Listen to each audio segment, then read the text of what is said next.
Could the anxiety you feel today have its roots in your childhood?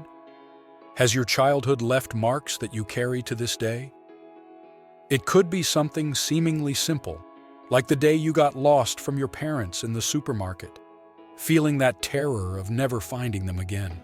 Or more complex moments like constantly facing pressure to be the best in class, carrying the weight of expectations that weren't yours. We're talking about subtle yet powerful signs, those details that go unnoticed but shape who you are. These moments, no matter how minor or dramatic, plant seeds of anxiety within us. As children, our capacity to process and understand these experiences is limited.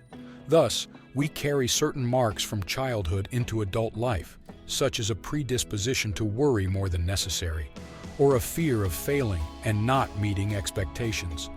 I now bring you 7 signs of anxiety that originated in your childhood. But once identified, they can be worked on and eliminated from your life. Dr. Anxiety here. Sign 7. Hypervigilance. Imagine we're exploring an unfamiliar forest together. In such an environment, you'd constantly be on the lookout for any sound or movement, right? Well, hypervigilance is similar, except it happens in everyday life, even when there's no real unknown forest to face. Those with hypervigilance live in this state of maximum alert all the time. It's as if the brain is always expecting something to go wrong. For instance, you might be at a party, surrounded by friends, but a part of you is scanning the environment, alert for any sign of danger or rejection. Or perhaps you find yourself rereading an email several times before sending it, worried about potential mistakes or misunderstandings. The roots of this constant high guard often lie in childhood. Let's consider a child who grew up in a home where there were frequent fights or instability. For that child, being always alert was a matter of emotional survival.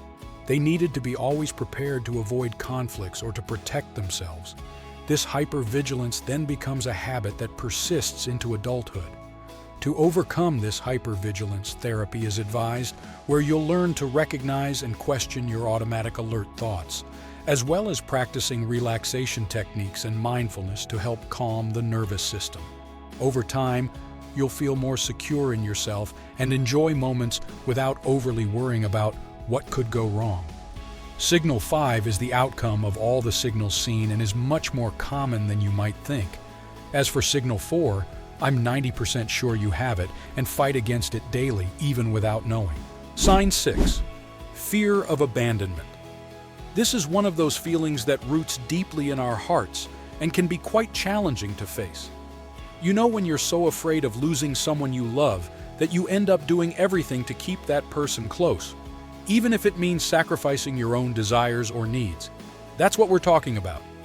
This fear not only affects the way we relate to others, making us sometimes overly clingy or insecure, but it can also distort the image we have of ourselves. We may start to believe that we are not worthy of love or that we will always be left behind, which, frankly, is a painful way to see oneself. And where does this fear come from? It usually starts in childhood. Imagine a child who was separated from their parents for some reason, or who did not receive the attention and care they needed. These experiences can leave a deep mark, making the child grow up believing that abandonment is something they should always fear. But there's hope, I promise. Overcoming the fear of abandonment is a process, but it is absolutely possible. One strategy is to work on building a more positive self-image.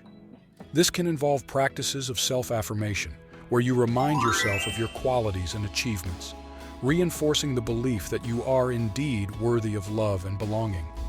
Another useful exercise is reflective writing. Try writing about your abandonment experiences, how you felt, and how you reacted.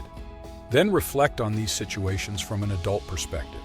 This can help process and release some of those old pains. And of course, seeking therapeutic support can be incredibly valuable. Having someone to talk about these fears with, someone who can offer an outside perspective and personalized coping strategies, can make all the difference. Sign 5. Difficulty in trusting others. Perhaps you've experienced situations of betrayal, where people who were supposed to protect you ended up hurting you. Or maybe you've faced inconsistency, with support figures appearing and disappearing from your life without explanation. These experiences, especially in childhood, can make the idea of trusting someone not just challenging, but also frightening. I remember a friend who, as a child, had to deal with his parents' tumultuous divorce. The constant fights and unfulfilled promises left a deep scar on him, making him question whether people could really be trusted. As we grow up, these early experiences shape our expectations about relationships, making us question if someone can truly be there for us when we need them. But despite these challenges, building or rebuilding the capacity to trust is possible and extremely rewarding. A first step might be acknowledging that, although some people from the past may have broken your trust, not everyone will do the same. This might involve taking small steps, like sharing something personal with a friend and seeing how they respond, or simply allowing yourself to open up a little more each day. Another approach is working on self-confidence. Often, when we trust in ourselves and know that we can handle adversities, it becomes easier to trust others. This doesn't mean you'll never get hurt, but rather that you have the resilience to bounce back when things don't go as planned. Sign 4. Need for approval. Have you ever noticed how sometimes you can find yourself waiting for that nod of approval, that well done that seems to add a special value to what we do? This has a lot to do with how we were taught to perceive success and self-worth. We grew up in a society that often teaches us to seek external recognition to validate our achievements and our own identity. Now, about childhood influences, this is an interesting part. A lot of these needs come from there.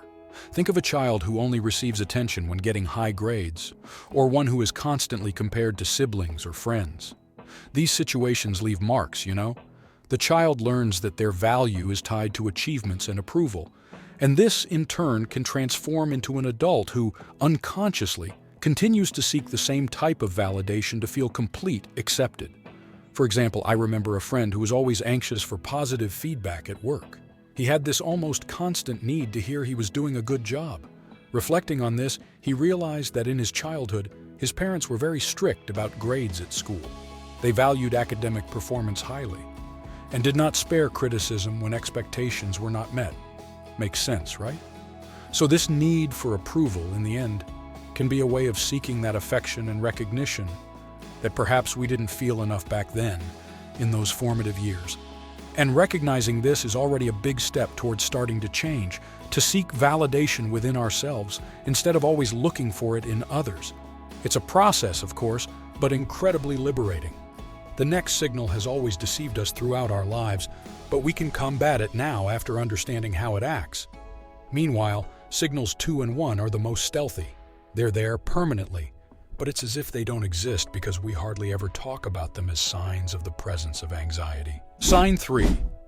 Debilitating perfectionism. There's a fine line between having high standards and falling into the trap of perfectionism. Having high standards means seeking excellence, trying to do your best, whether at work, in studies, or in personal projects. This is healthy and can be very motivating. But then comes debilitating perfectionism, which is when this quest for excellence starts to harm you, to paralyze you. It's as if you are always chasing an impossible version of perfection, which can lead to feelings of inadequacy, anxiety, and even prevent you from starting or finishing tasks for fear of not being perfect. Now, regarding the roots and upbringing, this is super relevant. Many of us grew up under constant pressure to be the best. This can come from parents, teachers, or even society as a whole. When we are children and receive praise only when our achievements are exceptional, we start to associate our value with our ability to be perfect.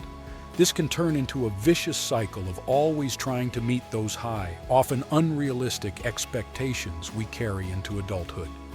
So, what we're talking about here is finding that healthy balance, recognizing that it's okay to aspire to excellence, but it's also okay to fail, learn from those failures, and move on.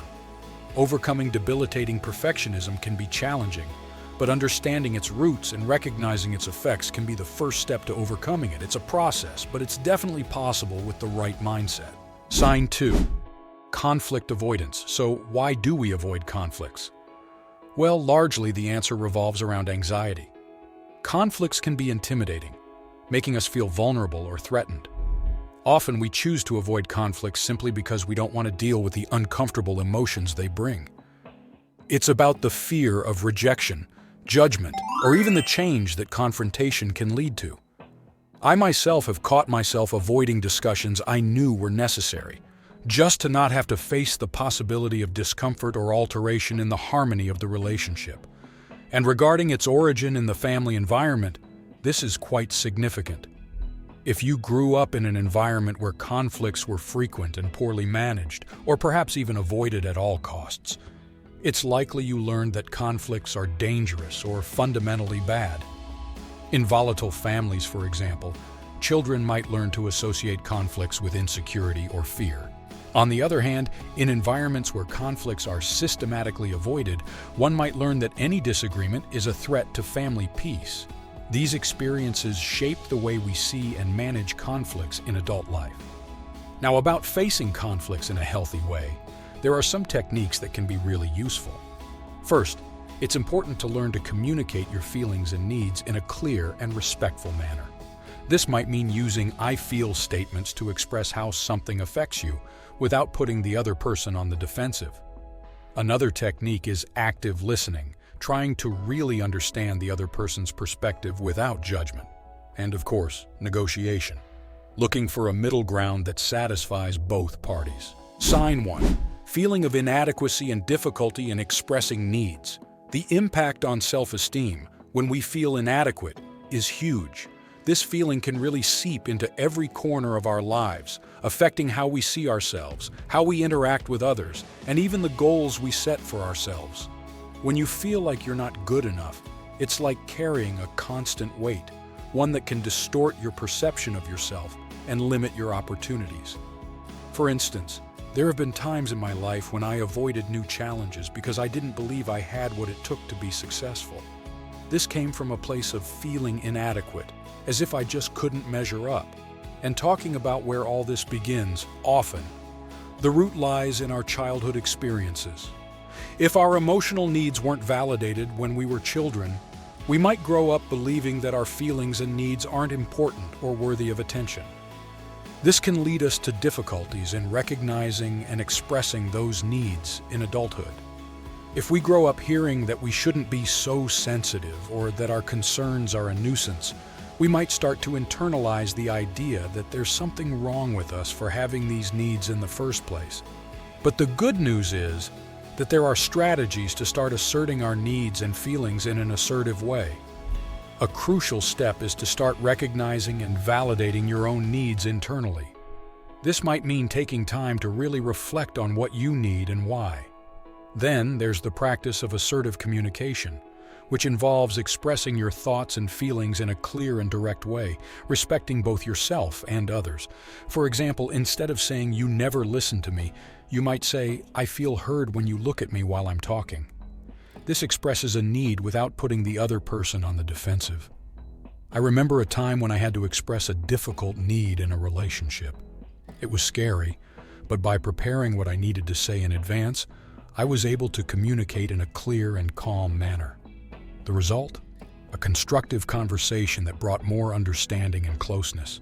Expressing your needs and feelings is key to building healthy relationships and living an authentic life. Yes, it can be challenging, especially if you're not used to doing it, but the reward is immense. With practice and patience, it's possible to change the internal narrative of inadequacy to one of self-acceptance and assertiveness. I am Dr. Anxiety, and I bid you farewell here.